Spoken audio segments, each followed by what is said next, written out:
Mesdames et messieurs, soyez salués et que la paix de Dieu qui surpasse toute intelligence humaine puisse garder votre cœur et pensée en Christ Jésus. Nous avons cet immense plaisir de savoir que vous êtes très nombreux à travers le monde en train de nous suivre présentement et nous voulons échanger avec vous autour de la parole de Dieu et pour vous donner, n'est-ce pas, ce soir des rudiments spirituels nécessaires pour vous permettre de percer dans votre vie. Et le texte biblique sur lequel nous voulons nous appuyer pour nous apporter des révélations importantes dans cette nouvelle tranche de mission qui s'intitule Le bonheur dans l'adversité est tiré du texte de Marc au chapitre 4 à partir du 3e verset jusqu'au verset 9. Bien-aimés de Dieu, amis et chers auditeurs, ce texte effectivement nous parle de 4 caractéristiques de terre qui peuvent symboliser également 4 types de personnes. Donc, s'agissant des terres, on nous parle de la terre dure et on nous parle aussi de la terre rocailleuse et on nous parle aussi de la terre épineuse et enfin on nous parle de la bonne terre. Donc, ces 4 différentes terres symbolisent aussi 4 différentes personnes, n'est-ce pas, qui réagissent de différentes manières par rapport à la parole de Dieu qu'ils ont reçue de la part de Dieu. Vous savez, bien-aimés, la parole de Dieu, c'est comme une main invisible. C'est cette sémence invisible que Dieu parfois, nous donne pour nous permettre parfois aussi de percer dans notre vie. Et donc aujourd'hui, vous savez, la parole pour ceux qui savent comment s'en servir comme outil pour percer les obstacles spirituels qui sont devant eux, des obstacles physiques, des obstacles financiers qu'ils peuvent croiser de toute manière. Bien-aimés, vous avez besoin de la parole. Et c'est pourquoi la Bible, dans Josué chapitre 1, le verset 8, il est écrit que ce livre de la loi ne s'éloigne point de votre bouche, mais dites-le jour et nuit pour agir fidèlement selon tout ce qui est écrit, car c'est alors que tu réussiras et tu auras du succès dans tout ce que tu entreprendras. Donc parlons de ce texte que nous sommes en train d'exploiter, celui de Marc chapitre 4, à partir du 3e verset jusqu'au verset 9. Donc, il y avait un semeur, donc ce semeur est sorti pour aller s'aimer sa sémence. On nous dit que cette sémence était tombée sur 4 différentes caractéristiques de terre. La première terre, le long du chemin, en fait, ici, nous avons une terre qui est dure. Et on nous dit que cette semence, lorsqu'elle est tombée sur une terre qui est dure, les oiseaux du ciel sont passés, ont pu voler les graines qui étaient tombées. Voilà, il y a des gens, n'est-ce pas, qui viennent à l'église, ils écoutent la parole de Dieu avec joie, ils reçoivent cette parole-là avec joie, mais peu de temps, lorsqu'ils sont partis de l'église, ils n'ont pas su garder cette sémence invisible qui est la parole de Dieu, qui est aussi l'outil, n'est-ce pas, essentiel pour leur percer, mais ils n'ont pas su garder ça dans leur cœur par manque de persistance, par manque, n'est-ce pas, de foi aussi. Et voilà pourquoi ces gens-là ne peuvent pas réussir dans leur vie. Mais aussi, il faut souligner, il y a la terre rocailleuse. Vous voyez, la terre qui est remplie des petits cailloux, vous voyez, et dans ce terrain-ci, nous voyons que la sémence aussi n'a pas pu effectivement produire de fruits. Une fois que la graine, la sémence a été sémée, n'a pas trouvé de profondeur. Et puisque ça n'a pas trouvé de profondeur, finalement, le soleil est passé, le soleil a tout séché, finalement, ça n'a pas produit des choses tant attendues de cela. Et dans l'Église, il y a aussi ce type de personnes-là.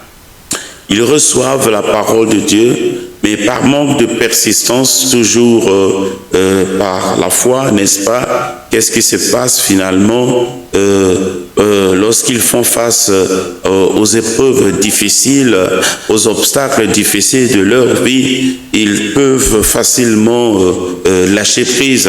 Et ces genres de personnes qui lâchent prise ne peuvent pas percer également dans leur vie. Et un autre type de personnes, ce sont des personnes que nous comparons à la terre épineuse, c'est-à-dire une terre remplie des épines.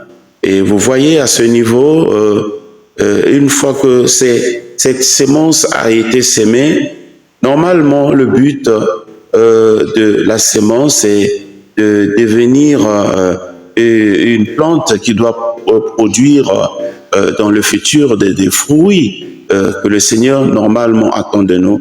Mais malheureusement ici, puisqu'on nous dit qu'il y a des épines qui étouffèrent, n'est-ce pas, cette jeune plante qui n'a pas pu produire de fruits. Donc, ce type de chrétiens, en fait, représente ces personnes-là qui sont remplies des soucis, qui sont remplis d'incrédulité, ces personnes-là qui sont attirées par la convoitise de la chair, les choses inutiles de ce monde qui ne peuvent pas leur permettre effectivement de percer dans leur vie. Sinon, il y a depuis fort longtemps qui auraient peut-être pu percer, mais ils n'ont pas pu à cause des épines qui empêchent effectivement leur ascension spirituelle.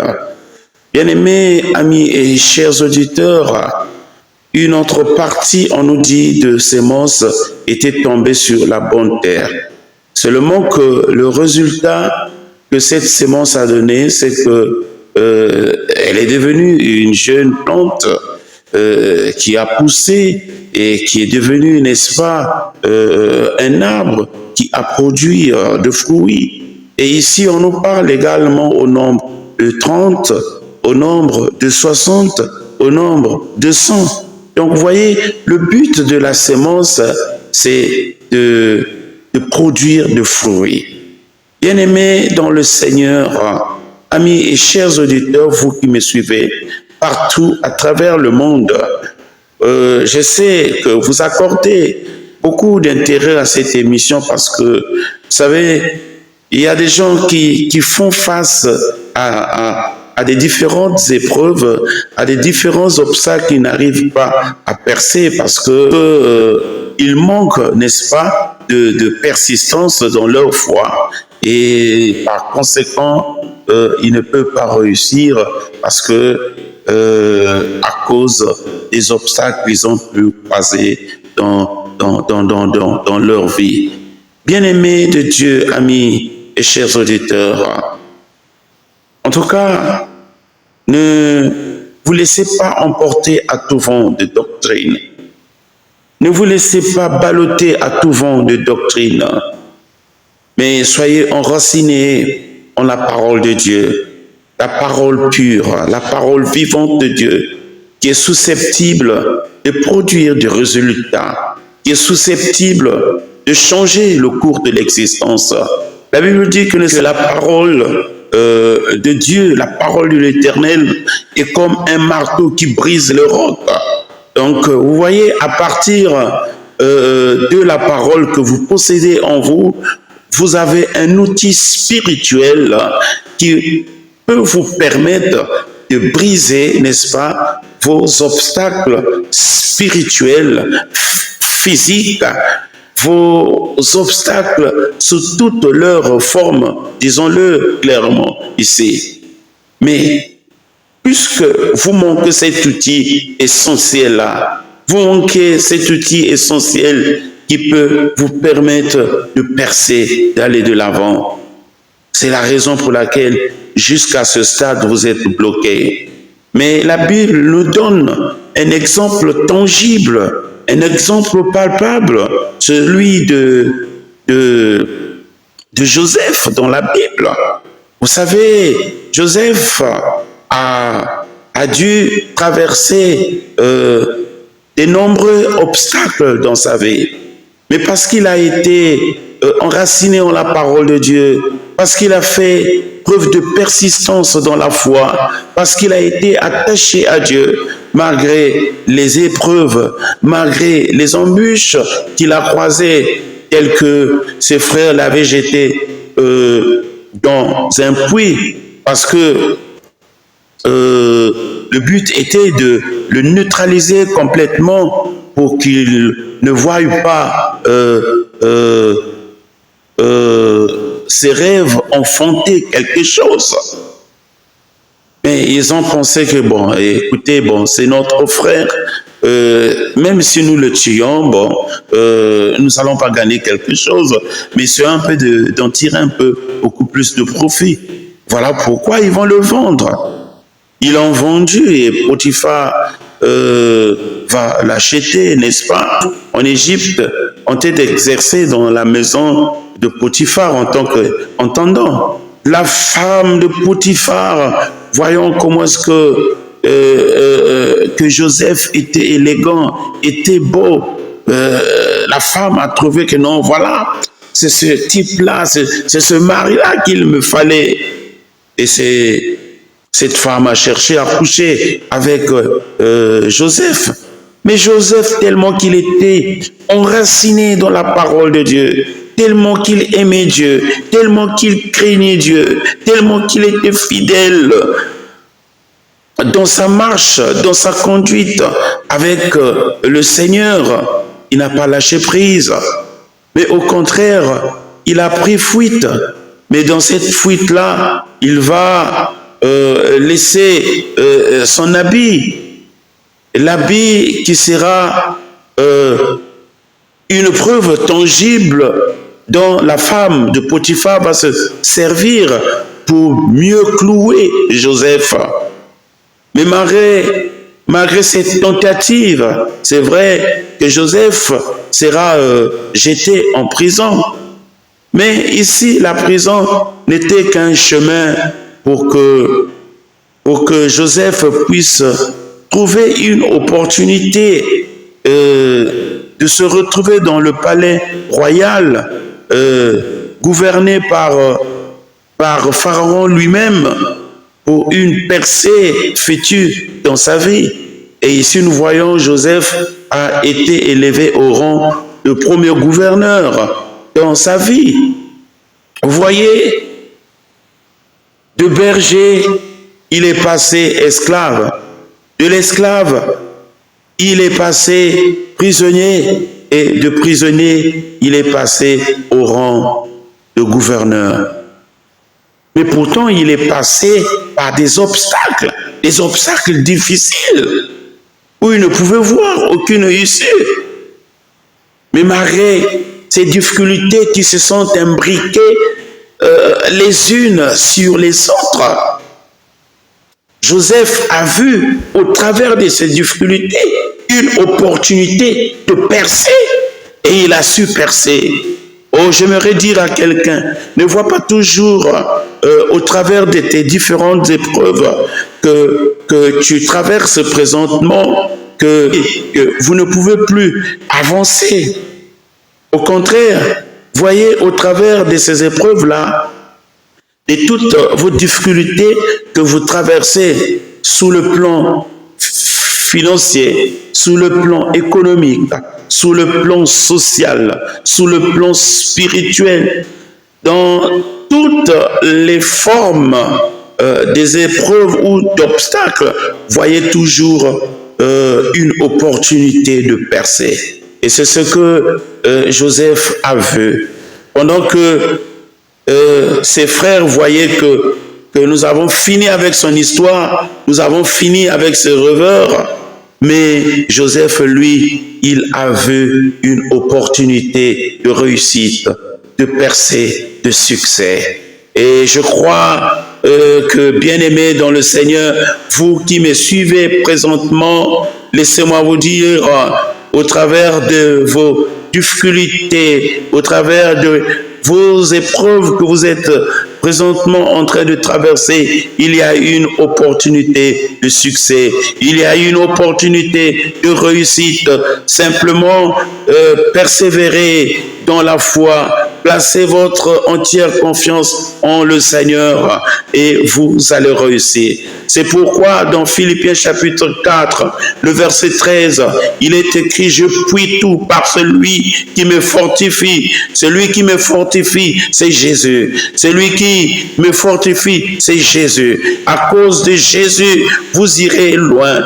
Quelqu'un peut marcher pour atteindre un but, peut-être physique, mais lorsqu'on court à genoux, c'est-à-dire lorsque nous rentrons dans cette intimité profonde avec le Seigneur, nous allons surmonter les barrières physiques, spirituelles, sorcellériques.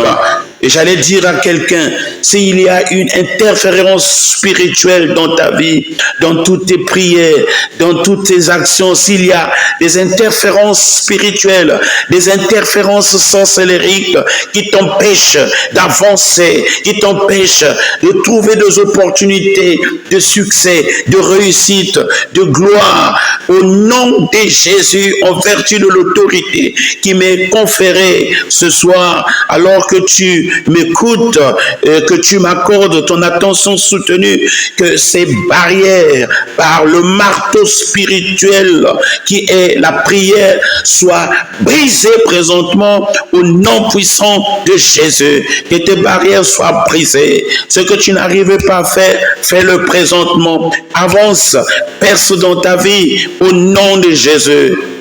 Oh, que Dieu vous bénisse. C'était pour moi un plaisir d'avoir échangé pendant ce temps avec vous. Que Dieu vous bénisse. Que Dieu vous bénisse. Que Dieu vous bénisse. Ciao. Ciao.